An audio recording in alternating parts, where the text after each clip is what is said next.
ایک دن نا پردے پہ بحث ہو رہی تھی، بیٹھے تھے کچھ لوگ تو بات کر رہے تھے، کہہ رہے تھے کہ جناب عورت کو نقاب پہننا چاہیے، برقع اوڑھنا چاہیے، کچھ کہہ رہے تھے ٹوپی والا برقع اچھا ہے، کچھ کہہ رہے تھے فلاں زیادہ اچھا ہے، باتیں ہو رہی تھی۔ بابا جی سادے سے بیچ میں بیٹھے تھے، میں نے ان کی طرف توجہ کی، میں نے کہا بزرگوں آپ بھی تو کوئی جواب دیں۔ کہنے لگے مجھے آیتیں اور حدیثیں مجھے نہیں آتی، آیتیں اور حدیثیں، پر پردہ بڑا ضروری ہے، یہ میری عقل میں بات آ گئی ہے۔ میں نے کہا صاحب ہمیں بھی سمجھا دیں، چلیں اگر آپ نے علم نہیں پڑھا تو عمر تو آپ کی زیادہ ہے نا، آپ نے بزرگوں سے باتیں سنی ہیں۔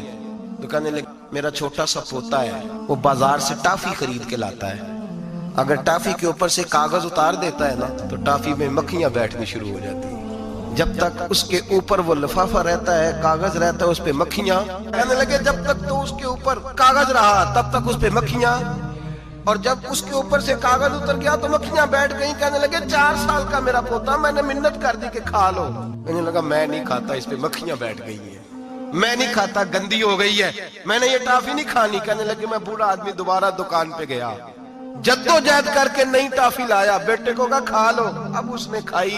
کہنے لگے مجھے سمجھ میں آ گئی، جو بی بی پردہ کرے گی اس پہ مکھیاں نہیں بیٹھیں گی۔